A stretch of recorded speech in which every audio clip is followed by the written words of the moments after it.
दोस्तों, आपका स्वागत है डॉक्टर टॉक में। मैं पूनम ढिलन आपके लिए लेकर आई हूँ डॉक्टर टॉक की एक ख़ास सीज़न, जिसमें हम बात करेंगे लैप्रोस्कोपिक सर्जरी यानी दूरबीन से ऑपरेशन के बारे में। आज के बदलते समय में जहां टेक्नोलॉजी ने हमारे आसपास सब कुछ बदल दिया है, वहीं चिकित्सा के क्षेत्र में ऑपरेशन पद्धति में भी टेक्नोलॉजी के आगमन से क्रांतिकारी परिवर्तन हुए हैं।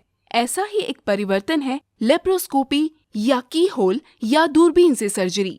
1901 में ड्रेसडन, जर्मनी के जॉर्ज किलिंग ने कुत्तों में पहली बार लेप्रोस्कोपिक प्रक्रिया की और 1910 में स्वीडन के हंस क्रिश्चियन जैकोबियस ने मनुष्यों में पहला लेप्रोस्कोपिक ऑपरेशन किया। इसके बाद इस प्रक्रिया को आगे बढ़ाने का काम तेजी से चलने लगा। सन 1990 के बाद से ये तकनीक मरीजों के लिए वरदान साबित हो रही है एवं समय समय पर इसमें बड़े बदलाव भी आ रहे हैं, जैसे हाई डेफिनेशन, रोबोट द्वारा सर्जरी, सिंगल पोर्ट यानी केवल 3 सेंटीमीटर के नाभि पर एक चीरे से सर्जरी, जटिल ऑपरेशन के साधन, 3D तकनीक, जिससे इस तकनीक का इस्तेमाल मरीजों के लिए बहुत लाभदायक साबित हो रहा है। और दूरबीन की सर्जरी के बारे में बात करने के लिए हमारे साथ हैं देश के जाने माने laparoscopic surgeon doctor R.K. Mishra, world laparoscopy hospital Gurgaon से। Doctor R.K. मिश्रा लेप्रोस्कोपिक और रोबोट सर्जरी के सबसे अनुभवी प्रोफेसर हैं, जिन्होंने पिछले 17 सालों में 108 से ज्यादा देशों से 7000 से अधिक सर्जन और स्त्री रोग विशेषज्ञों को प्रशिक्षित किया है। उनके पास लेप्रोस्कोपिक और द विंची रोबोटिक सर्जरी के शिक्षण का विशाल अनुभव है। वो TGO यूनिवर्सिटी में मिनिमल एक्सेस सर्जरी के प्रोफेसर हैं और यूनिवर्सिटी कार्यक्रम शुरू करने के अपने प्रयास को 9 वेल्स हॉस्पिटल और मेडिकल स्कूल UK में सर एल्फ्रेड कुशियर के साथ शुरू किया गया था। डॉक्टर मिश्रा ने स्ट्रासबर्ग, फ्रांस के विश्वविद्यालय से लेप्रोस्कोपिक सर्जरी में अपना डिप्लोमा और यूनाइटेड किंगडम से मिनिमल एक्सेस सर्जरी यानी MMA में मास्टर डिग्री ली है। यूनाइटेड किंगडम में अपने काम के दौरान डॉक्टर मिश्रा ने लेप्रोस्कोपिक सर्जरी के कार्य प्रदर्शन में सुधार के लिए optimum shadow casting illumination technique की खोज की है और उनका शोध अब 11 लेप्रोस्कोपिक उपकरण कंपनियों द्वारा आदर्श छाया कास्टिंग टेलीस्कोप बनाने के लिए उपयोग किया जाता है। आज का हमारा सब्जेक्ट है बच्चेदानी में रसोली। 70 से 80% महिलाओं में 40 साल और उसके बाद गर्भाशय की रसोली की समस्या होती है। रसोली प्रायः महिलाओं में उनके गर्भवती होने का भ्रम पैदा करता है। फाइब्रॉइड यानी रसोली गर्भाशय में होने वाले कैंसर रहित ट्यूमर हैं। आजकल फाइब्रॉइड महिलाओं की सबसे आम समस्या बन गई है। फाइब्रॉइड के चलते महिलाओं में कई तरह की अन्य समस्याएं भी शुरू हो जाती हैं, जैसे माहवारी के दौरान ज्यादा रक्तस्राव होना, पेट में दर्द होना, पेशाब की थैली पर दबाव के कारण बार बार पेशाब करने जाना, शौच के दौरान समस्या जो पेट में कब्जियत की वजह से होती है। अतीत में फाइब्रॉइड हटाने के लिए महिलाओं के समक्ष सिर्फ ओपन सर्जरी कराने का ही एकमात्र विकल्प था, जिससे उनके गर्भाशय में दिक्कत हो जाती थी। लेकिन आजकल आधुनिक तकनीकों की मदद से किसी भी तरह के फाइब्रॉइड को लेप्रोस्कोपिक या दूरबीन विधि के जरिए निकाला जा सकता है। अगर अनुभवी लेप्रोस्कोपिक सर्जन से ये प्रक्रिया कराई जाए तो गर्भाशय को पूरी तरह सुरक्षित बचाया जा सकता है। क्यों होती है ये बीमारी और क्या ये बीमारी दूरबीन द्वारा ऑपरेशन से ठीक हो सकती है? ऐसे ही कई सवालों का जवाब डॉक्टर मिश्रा आज हमें देंगे। डॉक्टर साहब, आपका स्वागत है। डॉक्टर मिश्रा, आज मेरा आपसे सबसे पहला सवाल है लैप्रोस्कोपिक सर्जरी यानी दूरबीन से ऑपरेशन को लेकर। इस सवाल को लेकर मैं भी जानने के लिए उत्सुक हूँ कि यह सर्जरी क्यों होती है और कैसे होती है। नमस्कार। रसोली, जिसे फाइब्रॉइड भी बोलते हैं, वो एक तरह का बेनाइन ट्यूमर है। बेनाइन मीन्स वो कैंसरस नहीं होता है, लेकिन उसका काफ़ी प्रभाव होता है महिलाओं के स्वास्थ्य पर। अगर वो बढ़ जाए तो उसमें काफ़ी एक्सेसिव ब्लीडिंग होने की संभावना होती है और जो महिला गर्भवती नहीं है उसमें अगर फाइब्रॉइड रहे तो उसको गर्भवती होने में काफ़ी परेशानी होती है। ढेर सारी महिलाओं में माँ बनने का जो उनका ख्वाब है वो सक्सेस नहीं होता है रसोली के चलते ही, और वैसे कंडीशन में ऑपरेशन किया जाता है। ट्रेडिशनली ओल्ड टाइम में जब ऑपरेशन करते थे तो पेट को चीर करके उसका ऑपरेशन करते थे। उसमें पेशेंट को काफ़ी दर्द भी होता था, ब्लीडिंग काफ़ी होता था, पेशेंट को 2-3 महीने तक बेड पे रहना पड़ता था और ऐसे कंडीशन में उसका दोबारा से फिर ऑपरेशन हो तो वो काफ़ी परेशानी होती थी उसमें। बट आज के ज़माने में लैप्रोस्कोपी से ये संभव है कि हम लोग बड़े से बड़े रसोली का भी ऑपरेशन कर सकते हैं। लैप्रोस्कोपी एक ऐसी पद्धति है जिसमें पेट को चीरने की ज़रूरत नहीं होती है। Laparoscopy, lap means abdomen and scopy means उसमें टेलीस्कोप अंदर डालना। तो लैप्रोस्कोपी से एक छोटा सा कैमरा हम लोग पेट के अंदर डालते हैं जिससे कि पेट का सारा ऑर्गन दिखने लगता है, इंटेस्टाइन, स्प्लीन, स्टोमक और यूट्रस, ओवरी सब दिखता है। और उसके बाद लेजर से, हार्मोनिक से, इलेक्ट्रोसर्जरी से उसको हम लोग काट लेते हैं और ग्रिंड करके निकालते हैं। जैसे हम लोग किचन में किसी वेजिटेबल को ग्रिंड करते हैं और छोटा छोटा फिंगर चिप्स बनाते हैं, उसी तरह से लैप्रोस्कोपी से हम लोग बड़े से बड़े रसोली को भी ग्रिंड करके निकाल लेते हैं।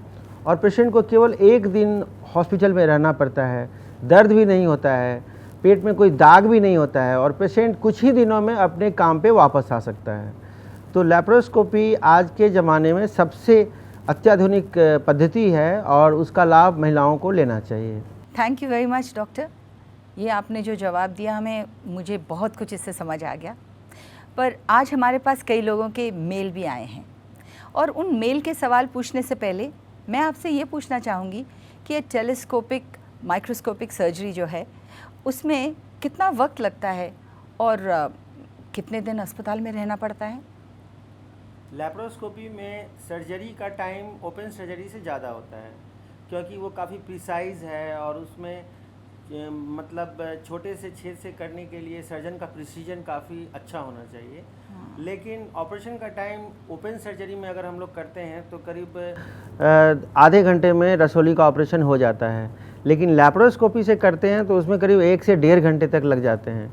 लेकिन वही टाइम पेशेंट का ज़्यादा लगता है और उसके बाद पेशेंट का ढेर सारा टाइम बच जाता है। सर्जरी में टाइम ज़्यादा लगता है, लेकिन सर्जरी के बाद पेशेंट उसी दिन डिस्चार्ज हो सकता है इवनिंग में, या some of the cases next day morning में हम लोग डिस्चार्ज कर देते हैं। तो मैक्सिमम स्टे पेशेंट का 1 दिन का ही होता है। वाह, ये तो बहुत ही अमेजिंग सर्जरी है। आई एम श्योर सब पेशेंट यही प्रेफर करेंगे कि अस्पताल में कम दिन रहें और जल्दी से घर चले जाएं। Thank you doctor. डॉक्टर साहब, हमें बहुत सारे ईमेल भी आए हैं जिनमें कुछ सवाल पूछे गए हैं। सबसे पहला सवाल है दिल्ली की सरोज का, जिन्होंने अपनी माताजी के बारे में पूछा है। उनकी माँ की उम्र है 55 साल और उन्हें बच्चेदानी में रसोली है और बहुत ज़्यादा ब्लीडिंग होती है और उसके साथ साथ उन्हें डायबिटीज़ भी है। तो वो जानना चाहती हैं कि लैप्रोस्कोपिक सर्जरी उनके माँ के लिए हो सकती है क्या? हाँ, लैप्रोस्कोपी उनके लिए सबसे उपयुक्त इलाज है क्योंकि डायबिटीज़ के पेशेंट में अगर ओपन सर्जरी किया जाए तो घाव में इन्फेक्शन होने का डर रहता है। दूसरी बात कि डायबिटीज़ अपने आप में पेशेंट्स का इम्यूनिटी कम कर देता है और उसके चलते बाद में भी जाके परेशानी हो सकती है सर्जरी के बाद। तो वैसे केसेस में लैप्रोस्कोपी काफ़ी अच्छा है। ब्लीडिंग ज़्यादा होता है, इसका मतलब उनको लैप्रोस्कोपी का सर्जरी करवाना ही पड़ेगा और लैप्रोस्कोपी से कराने से वुंड इन्फेक्शन नहीं होगा, घाव में उसमें इन्फेक्शन नहीं होगा और जल्दी वो स्वस्थ हो जाएंगी और 1-2 दिन के बाद वो अपने घर वापस जा सकती हैं, अपना काम शुरू कर सकती हैं। तो मेरे हिसाब से उनको लैप्रोस्कोपी ही कराना चाहिए। तो सरोज जी, आपको अपना जवाब मिल गया। मैं दूसरा सवाल लूँ उससे पहले आपको बता दूँ कि आप भी कॉल करके या ईमेल करके डॉक्टर मिश्रा से बात कर सकते हैं और दूरबीन से ऑपरेशन के बारे में हमारा दूसरा सवाल मैं आपसे लेती हूँ।